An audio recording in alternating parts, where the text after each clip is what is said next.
This is introducing my beloved husband, Brian Ball, whom I've always known as Chunky. Okay, go.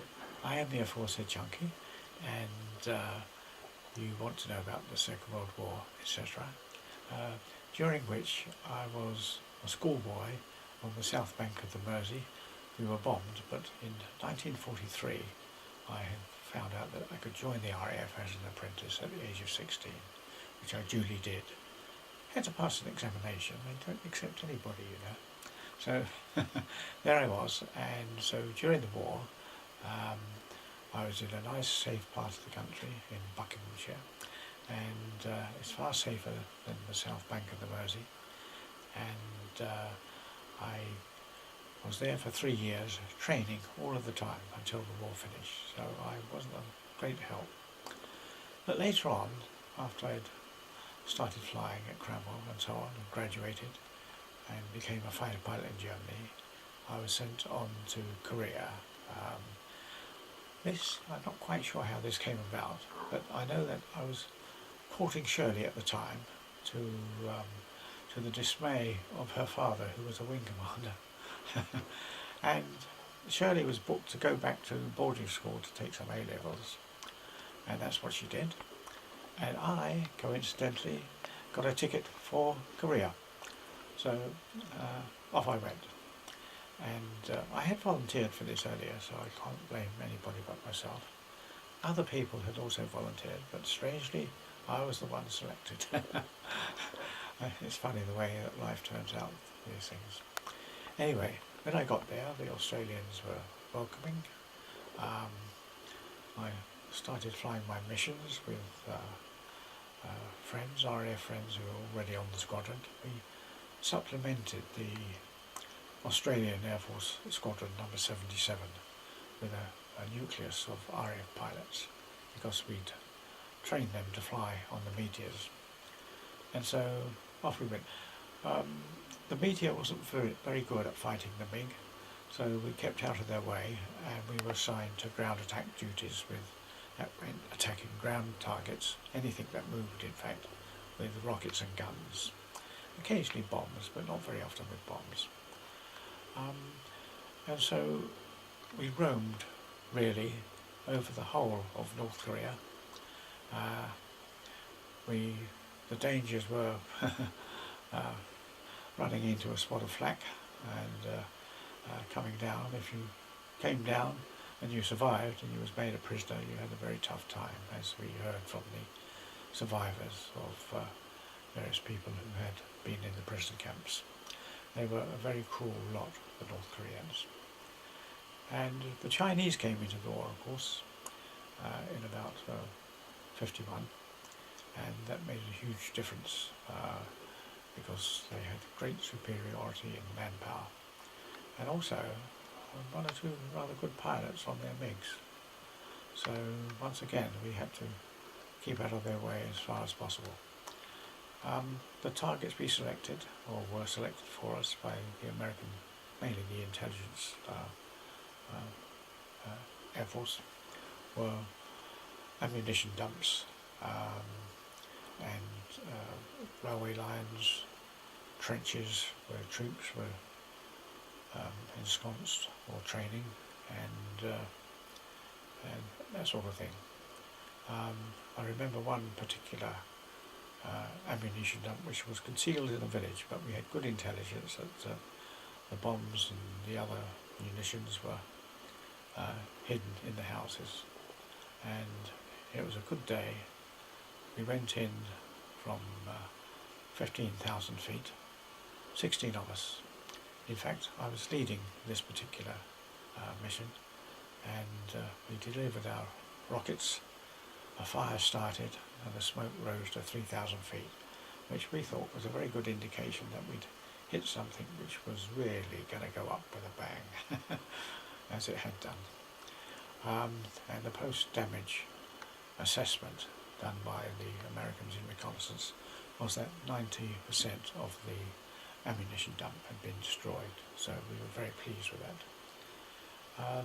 Then there was another target, at very long range, in the northeast of the of Korea, we were going to be short of fuel, so we had to be very careful. We dropped our ventral tanks, that's the big tank underneath the belly of the aircraft, fairly early on after we'd run dry, and we continued to the target. We went in as a 16. I was flying as number 16 because I had the aircraft with a special camera in it, and my job was to take a steady picture of the whole attack from the back.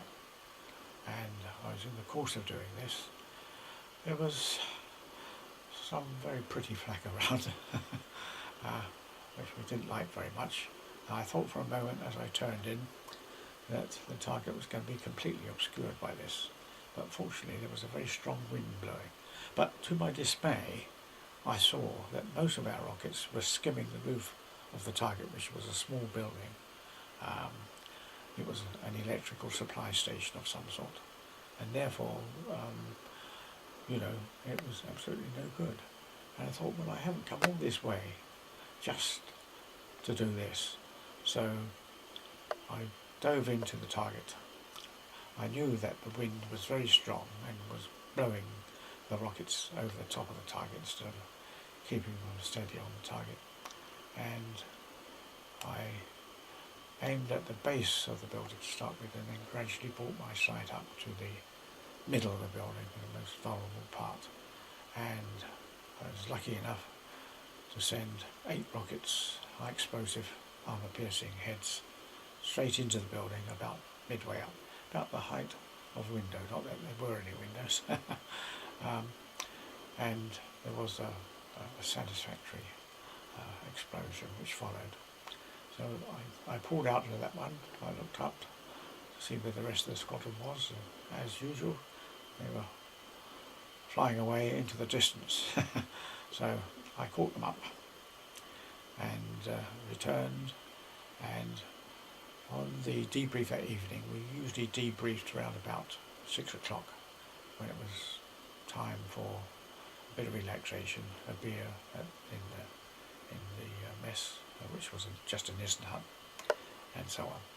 So we saw the films coming up, and it came up from 1 to 15, miss, miss, miss, and then fortunately, and much to my gratification, I was number 16. It came up number 16, Flight Lieutenant RAF as opposed to Australian, direct hit, and that seemed to please everybody, especially the squadron leader, exec of the squadron, and that was to my satisfaction.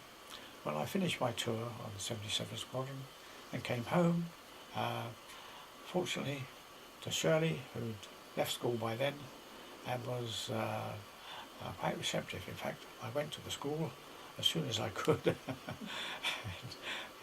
I was intercepted by one of the mistresses who said, "What are you doing here?" I said, "I've come to see somebody." And she said, "Who? One of the staff?" And I said, "No, one of your pupils." As it was an all-girls school, they regarded me with a bit of suspicion, but I was allowed to see Shirley. And subsequently, and happily, we got married, and we've been happily married ever since. Thank you.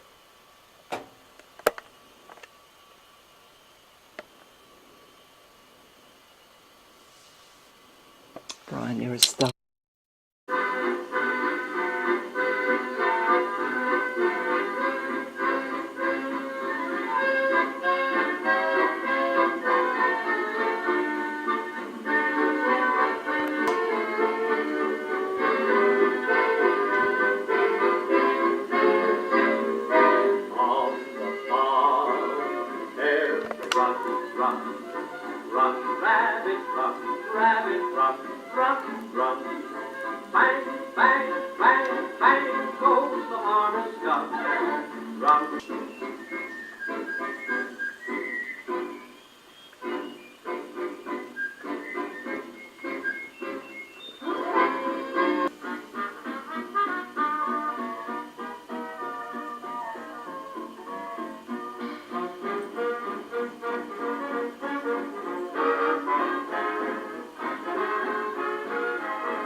Minnes and Joyce Flippants, and we're very pleased that they've come to talk about their experiences of the past. So shall we start with George? George, we've had lovely chats about your father and his brothers who went off to the First World War.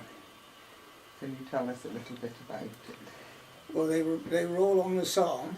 I do know that. And they were, I don't know about all the brothers, but father was up in Bulgaria Blimey. for a while there. And I can always, I don't know if I should say this or not, but I can always remember saying that they were up in Bulgaria, they were so hungry that the officer shot a pig and they cooked it and ate it when it was still hot. I always remember that story. And he had 5 brothers, your father, yeah? There was 5, yeah, 5, with Dad, there was 5 of them, yeah. Yeah. And how old was he when he went? Well, you reckon? what, the First World War? Well, I would say he was 18, but a lot of them put their age on, didn't they? To join up. And what did he do before? Well, as far as I know, he worked on the farm. I never really went into that, but as I said, they moved around Wiltshire for quite a long way. When he joined up, he was at Reading Barracks. That's where he was. And so which regiment did he join? The Royal Berkshires. And all his brothers. They were all, as far as I know, they were all in the Berkshires, yeah. And you've got some really nice pictures that he took, presumably, or were taken Well, of him? I couldn't say that he took them.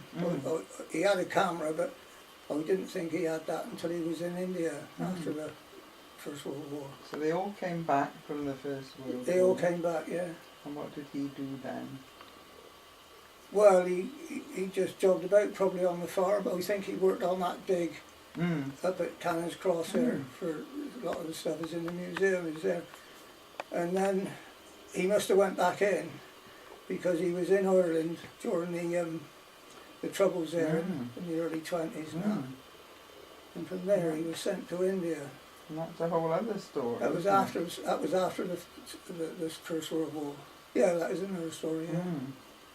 Yeah. And he was in the army till he retired from the army.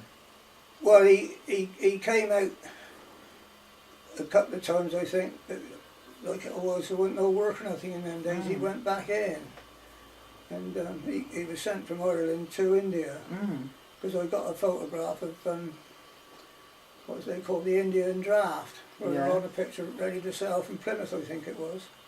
But not one of him on an elephant or anything? Got one of them on a camel. On a camel?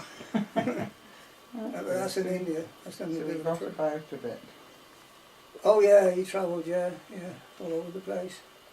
So turning to the NHS, you're young enough to know what life was like before.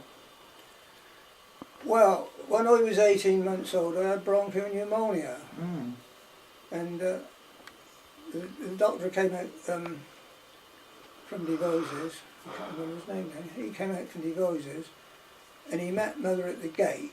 He had his car there, and he met Mother at the gate. And the first thing he said to her, "Have you got 5 bob?" Because 5 bob in 39 was quite a lot of money, wasn't it? 1939. And he took me into Devoses Hospital, and I went on oxygen. But I was thinking about that the other day. That must have been some of the early days of Devoses Hospital. But that's what happened there, that I survived, and I'm still here. Yeah, so another few years and the NHS came in, and that must have been quite a change, mustn't it? Well, yeah, it started, I think it was 47, 48, wasn't it? It started. 48. And I can remember Mother saying, "Oh, we all got to sign up with a doctor. We're all going to see a doctor for free." And she was ever so pleased, and I've never ever forgotten that. And when I hear anybody knocking the National Health. And then I had this chest trouble and a crooked spine, and I was sent up to Marlborough at the convalescent home up there to lay on a plaster bed for 6 months. Oh my gosh! Yeah. How old were you then? 10. I didn't know that. I mean, I told you all. No, I know, it's a secret. It's in the secret, but that is a fact. That's amazing. I think the chap I seen him in the, he goes, I think the doctor was a doctor by the name of Dr. Bastow or something.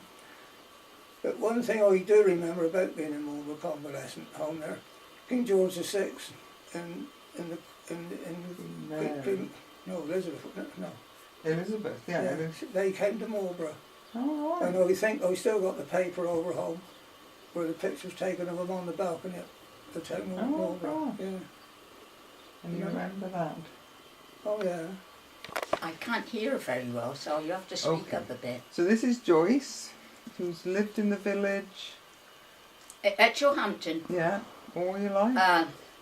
I was born in Hampton, and I left Hampton when I got married, when I was 22, and I went to live at Wilcott. Yeah, lovely. So that was the start. So and your dad went to the First World War? Is that right? Your dad went to the First World War? Oh, my father yeah? was in the First World War, Yeah. yes. But he came back, he wasn't wounded or anything, but he said that he always used to tell my mother what a dreadful place it was to be, with very little food, and your sort of people that you were trained with were being shot and left. But he was fortunate enough to survive and came back. But he didn't talk very much about it, because I think it was so awful they tried to forget it. That's what I think a lot of people did, yes. Well then, of course, when you go on to the Second World War, then my brother left. He worked on the farm, but like a lot of youngsters, couldn't wait to get in the army, to go and do his, fight for his country.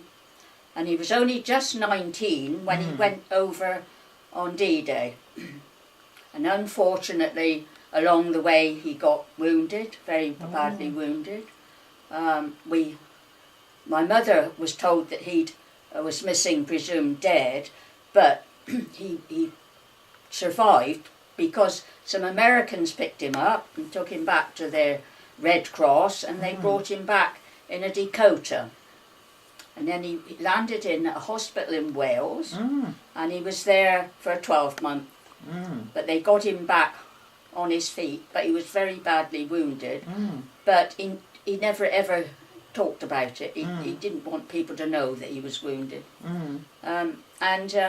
He worked hard, and as I say, he lived until he was 89. So that was brilliant, really, so that's what I remember of the two wars. I also had two sisters who were joined up. Again, they went in the ATS. Yes. One was worked on the guns, and the other one was a cook. Oh gosh. But they both came back all right. But Where did they go? In France or Germany or? no, they were both stayed in England. They were not posted abroad. I think my sister, who was a cook, she did spend some time in Ireland, and that was a bit difficult for them because they were never allowed out in the evenings, and not when they were in Ireland. They had to sort of stay where they could be accounted for. So that's what I think about the war. I also remember the chappie that used to come around to make sure that you had the blackout up at your windows. Yeah. And if a little peep was showing through the window, he'd bang on the door, put that light out. And of course, at Hampton, we were surrounded with when the Yanks arrived, because they used to be on manoeuvres, and they were at the Devizes camp, and they used to march all the way from Devizes right through the villages, and then back up over Coat Hill and back to the, and and they used to sing as they went, sort of thing. So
So, Wow. and she told us where it was, and we went and saw it. And we put some flowers. Did you? You went. Yeah, we went. Michael took the photographs. Wow. When I look at this is a book about the Somme then and now, where my dad was in the Battle of the Somme, and I cry every time. Oh, I can't watch this. I can't do this. Yeah. It just awful, awful. But you know what? I found rather just shows you how wonderful the Brits are. Because up in here, there's a picture of soldiers, and they're helping the German prisoners of war. Yes. You know, just, well, there they are, look. German water bottle with the bullet left his mark, look. But here it says, 2 badly wounded Germans being assisted to the rear by British Tommies. You know, they were Germans killing and doing arming, but they still helped. Yes, well, recently on television there's been a series, The Blitz on Britain. Oh, it was yeah, called. yeah. Bristol was one, Hull was another, London was another, and I can't remember the fourth one. Bristol was terrible. And what they did to Hull, you know, night after night after night after night, obliterating whole areas. And somebody said to me, oh, they were, I won't say the rude word. Yeah. And I said, well, it's not any different to what we did to Dresden No. and Cologne and Berlin. So, you know, we yeah. can't just say, oh, they were wicked. Yeah. This one is the one that I've got there, the big one, of my dad. Again, helping a German prisoner of war. Yeah. They even give him a fag. I can't get over that he's helping the one there. This it was his friend. I got an idea he was Welsh. I'm sure I don't call him Taffy. And this man, and this one was my dad had a lot of shrapnel in his leg. He died with them. He went when he died when he was 77, and they couldn't take him out because they kept moving these bits of, and he did have, you see where something went through his helmet there. It might have been a bit of shrapnel, but Dad thought it was a bullet because it went through, but it didn't touch his head. I think my dad had quite a lot of hair on it, and the bullet went through his hair. But yeah, so that one there, it's got here the Imperial War Museum. Yes. And that's where that one is, that big picture of him. So, yeah, I find it fascinating, but oh, so cruel. And they look at Dad is the one in the middle with a moustache, helping his wounded comrade on his left, and on his right is a prisoner of war, a German one. So yeah, this is quite an iconic picture. And it is now in the War Museum in London. And this was given to us when I was very, very young, and it was in the Picture Post. And when he came back home, he was put on the reserve list. Of course, when the war broke out again, he was sent then, and he went to France. And then he went part to Germany, but I didn't know much about it, being so much younger than my family. I never took a lot of interest in what he did during the war because I didn't know much about it. But as I got older and started looking at things like this, and Dad was in the army 16 years, and my brother Harry was born when Dad was in the Battle of Somme, and they named him Somme, Harry, Somme, Fizzy. So he had a very unusual name, my brother, but he was born in 1916 though. So yes. He was in the Wiltshire Yeomanry. Then he was conscripted into when the war started. Yeah. And believe it or not, he went into the horse cavalry. I thought, oh, you know, catering corps. And then he went into the tank corps. He went off to, where's that place? Normandy, Oh, 6 weeks Normandy. after. He wasn't actually in Normandy during the nasty bit, but went as a mop-up Oh yeah, mop-up group crew, yeah. 6 weeks after Normandy evacuation period.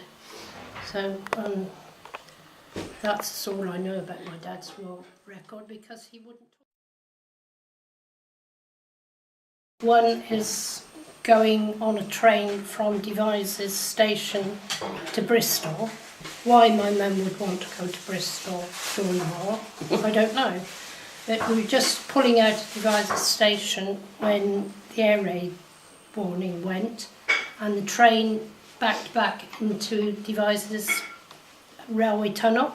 Oh yeah, the tunnel. And we were sitting in a carriage full of American soldiers, and I started to cry. And one of the soldiers, my mother told me, offered me a piece of chewing gum. My mother said she's far too young for chewing gum.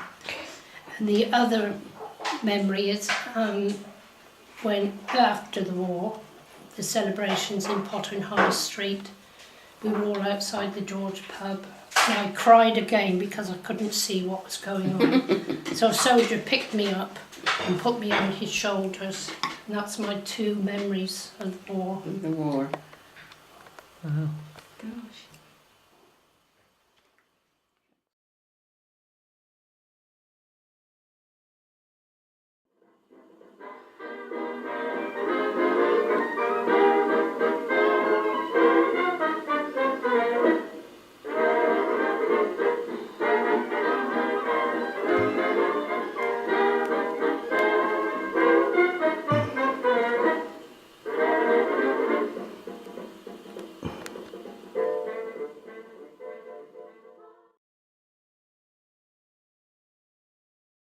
My name is Tim Moore, and my memories of the First World War are pretty distant, actually, and they come through my grandfather, who was Edward Braithwaite, and he was in Dublin in 1914 as a printer's clerk. And quite why he was there in Dublin as a printer's clerk, based in, as originally he was in Derby, is unknown to the family, but on the second day of the announcement of war, I think it was the 3rd of August 1914, he suddenly joined up and joined the 8th Hussars in Dublin, because that was a cavalry area, the Curragh, and he then, as is the way with the army, changed from the 8th Hussars to the 4th Hussars, and then eventually to the Royal Irish, and as a soldier in the Royal Irish he eventually reached the dizzy heights of Lance Corporal in 1916, having had his honeymoon in Dublin with my grandmother, and then found himself involved in the Easter Uprising, or the Easter Rising, and as an infantryman he was one of the first soldiers to find himself outside the GPO, with a lot of people being very nasty and shooting at him. And the family story is that he was hiding behind a lamppost, which doesn't give him much protection, but there he was, and he was involved in that. He must have done reasonably well, because eventually, that year, 1916, he was made a corporal, and in the 5th Battalion he was sent out to Salonika to help fight the Bulgarians, and he did that, but in the course of that journey in Salonika, and there's some fairly major battles there,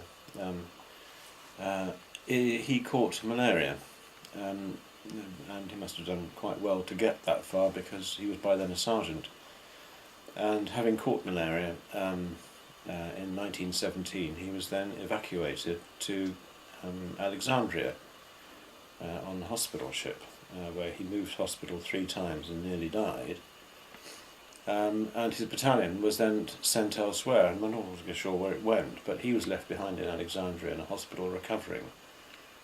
Now the most interesting thing is that, completely unconnected with all of this, the British government, running out of manpower, by 1917, decided actually to recruit in areas hitherto untouched by the recruiting sergeant, and one of those areas was the East End of London, which was populated very largely by Jewish expatriates from Russia and Germany and everywhere else who got away from the pogroms of the 19th century and set up tailoring shops. And so recruiting sergeants went into these tailoring shops and recruited an entire battalion, the 38th Battalion, the Royal Fusiliers, of tailors. And it was quite a counter-intuitive action to do this, because most people thought that Jews couldn't fight and wouldn't fight and weren't really British somehow. Anyway, they were recruited, they all signed the oath and put their uniforms on and marched through the East End of London on their way to Southampton. And half the crowd were jeering and hissing and booing because they didn't like Jews, and the other half of the crowd were over themselves, saying how wonderful it was that Jews were being recruited. Well, they did very well. They got down to Southampton. That wasn't the bit they did well. That was all organised. And they arrived in Alexandria in early 1918, January 1918. And they found that there was a spare sergeant from the Royal Irish waiting for them, with nothing to do, his battalion having pushed off. So they joined Allenby's forces under the command of a New Zealand cavalry officer. They were allowed to wear, very oddly, a flash suggesting that they were Jewish, not unlike the Israeli flag today on their arms. That became their battalion sign. And they were then sent to the right flank of Allenby's forces, advancing through Palestine to defeat the Turks. And my grandfather was amongst them. And they were given camels, and they were given Rolls-Royce armoured cars and trucks, and told to drive up and down on the right-hand side of Allenby's advancing forces to give the Turks the impression that there was a great big attack coming on the right wing, which they did day after day, and it must have been quite tiring and exhausting and rather dusty. Anyway, the Turks focused all their efforts on their left flank, Allenby's right flank, and then, to their horror, found that Allenby came up the left flank, their right flank, with the result that Jerusalem and Palestine fell and the Turks withdrew. My grandfather sent a photograph to his now wife, my grandmother, Ada, and on the back of it he wrote, "This is my khaki suit. I can't wait to get into an ordinary suit." He's standing outside a row of tents looking very tired. And that's the only photograph I have of him, other than the one that shows him as a fresh-faced young cavalry trooper during the war. And when he came back, he brought with him some sort of Coptic cross, which we still have. That really summarises my grandfather's life. But it's interesting enough, in the army, he arrived in Liverpool wearing all his kit, carrying his rifle but no ammunition, and handed all the rest of it back in Derby, 1918. There we are.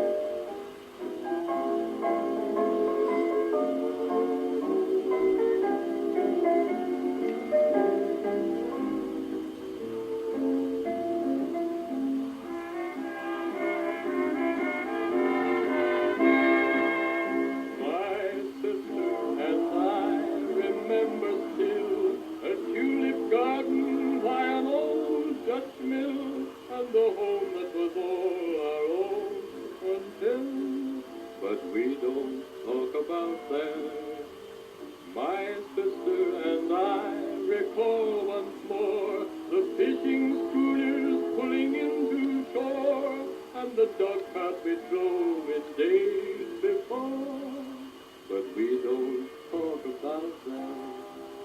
We're learning to forget the fear that came from a troubled time. We're almost happy over here, but sometimes we wake at night and cry. My sister and I recall the day we said goodbye. And read.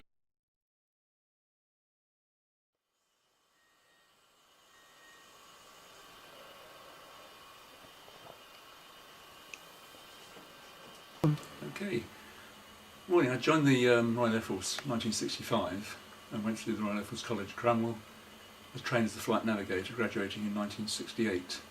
My first posting after finishing nav training at Stradishall was to go to RAF St Morgan, where I trained on the Shackleton 2 Mark III, which is very similar to a slightly modernised Lancaster, same format, 4 engines, and flew for an incredibly long time. I remember doing 15 hours non-stop and thinking this is not for me. How unfortunately I was phased out of the Shackleton programme when the Nimrod came in and transferred across to Thorney Island to train as a flight navigator on C-130 Hercules. I completed 3 flying operational tours on that aircraft and a training tour as a flight simulator instructor, which was different. 1,000 hours on a simulator is not the best of way to spend 3 years, but it was quite good fun at the time, and Thorney Island was a fantastic place. Back to the proper flying. When I graduated from Thorney Island as a trained C-130 navigator, went to RAF Line 136 Squadron and joined the navigation section of the squadron. Very interesting tour, met a lot of people and was crewed up with some incredible characters. One I really remember is Flight Lieutenant Bill Kemp, who was almost a mentor to me. He picked me to go with him as a support navigator when we were flying as support for the Red Arrows and the Falcons. The Falcons involved display dropping from 12,000 feet, and Bill perfected a technique where we spiral down behind them, and as they landed on the ground and lined up, he flew across behind them at 50 feet. It was a real crowd stopper, but quite challenging to navigate to get the timing right. You had to be there before, after they landed, not slightly before, and risk taking them apart. Highlights of my career, I suppose probably the thing that really stands out was 1973, when I was fortunate again with Bill Kemp to go to Nepal as part of the famine relief operation. Incredibly, in 5 weeks, 4 crews and an aircraft moved 200,000 tonnes of grain from the airhead into the hills of Nepal. The problem being there were no actual airfields to land on, although the Herc is renowned for its short field landing, basically can land and take off on a football pitch in the right conditions. It just wasn't suitable to get in and land, and the time was all permitting. Weather, operational, time restraints, loads, availability. We basically evolved a technique, originally dropping 1-ton containers, which took 4 hours to rig by the ground crew and was quite expensive on equipment, parachutes, man hours. They brilliantly evolved a technique where they used a 1-ton board, which basically is a board, I suppose, 10-foot square, which loaded with just under a tonne of grain in sacks. Eventually we discovered that they had to be triple bagged, the problem being when they hit the ground at 120 to 150 knots, they split. This wasn't really a problem for the Nepalese, who were so desperate for the food that the women would come out with sieves and literally sieve the grain as it split and spread on the ground. Incredible thing to see, and really quite an emotional experience. I was involved in a lot of other operations on the relief side. We did a lot of casualty evacuations, part of the joy of flying around to the exotic parts of the world. Shortly before taking off from Fiji en route to Sydney on yet another training trip, we were called up and asked if we could divert into Port Vila in the New Hebrides.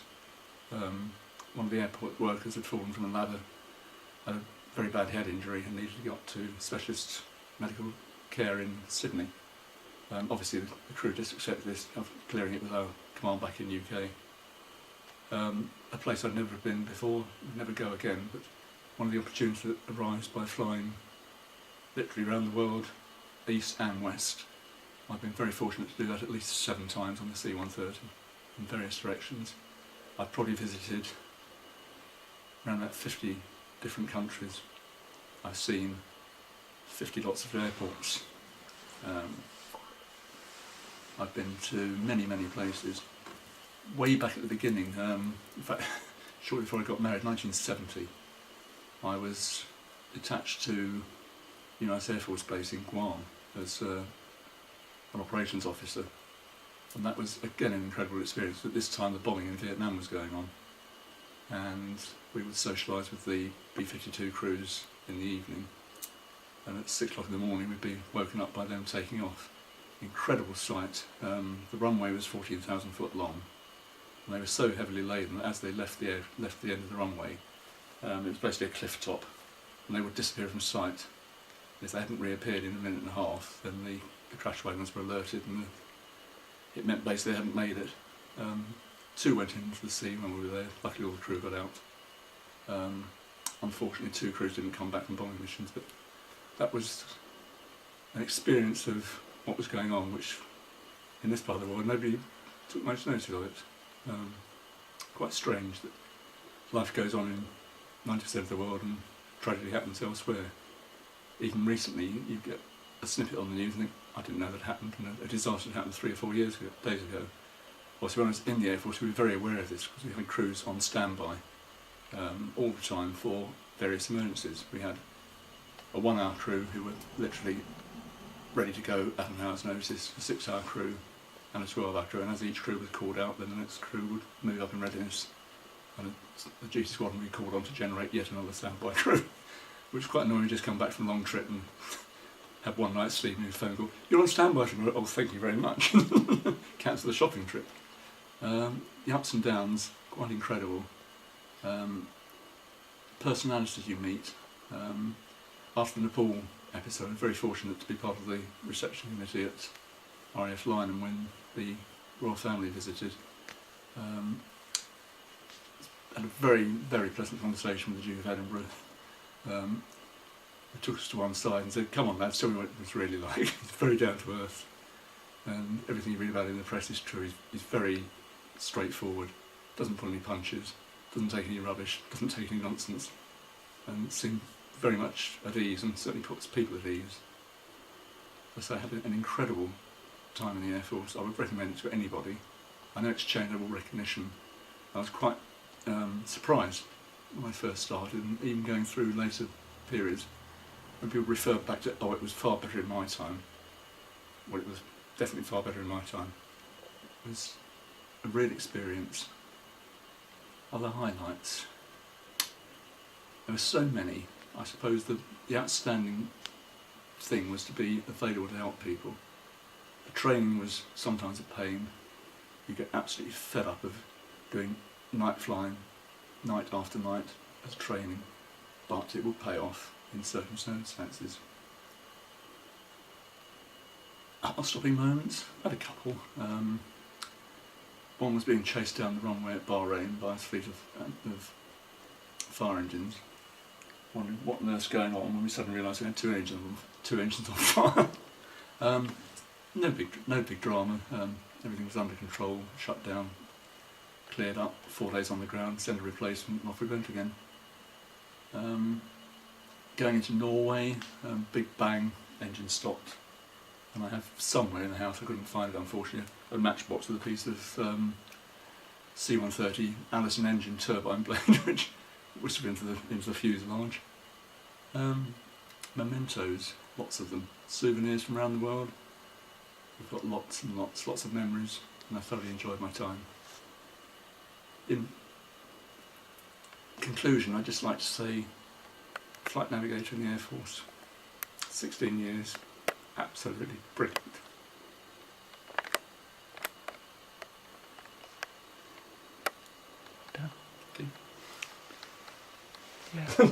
Disjointed, but I didn't know some of those. Very good. Wow. It's trying to actually remember things. Of course it is. What a time. I remember loads more now. Yeah, I know. Yeah, really, you know, Yeah. it was really a fantastic life.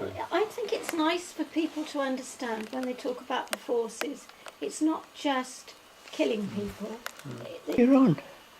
Hello.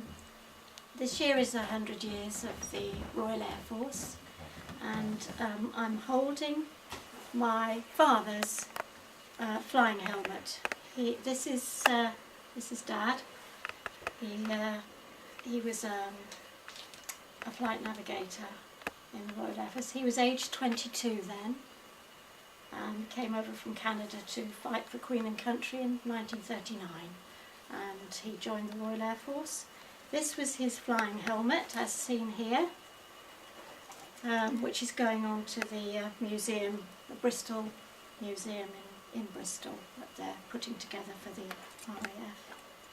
I was very proud of Dad, but like everyone else, he never spoke about the war.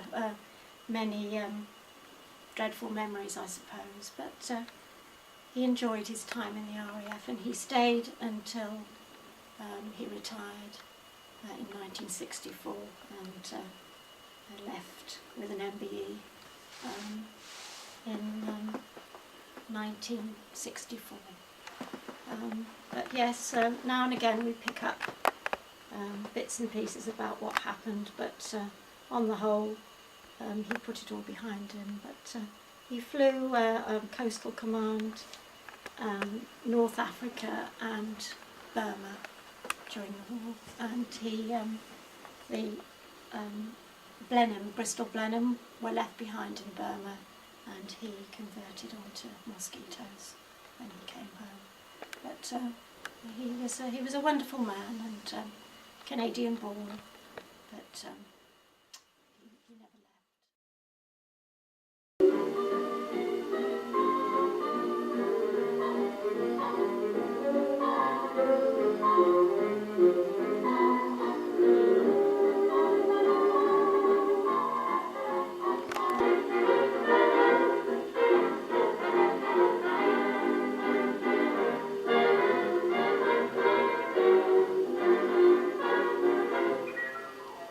Maybe I'm afraid you may be right here or now.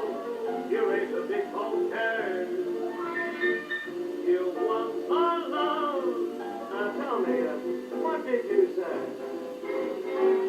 You started something. Me? Yes, you did, but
Honey, you've got to stay here.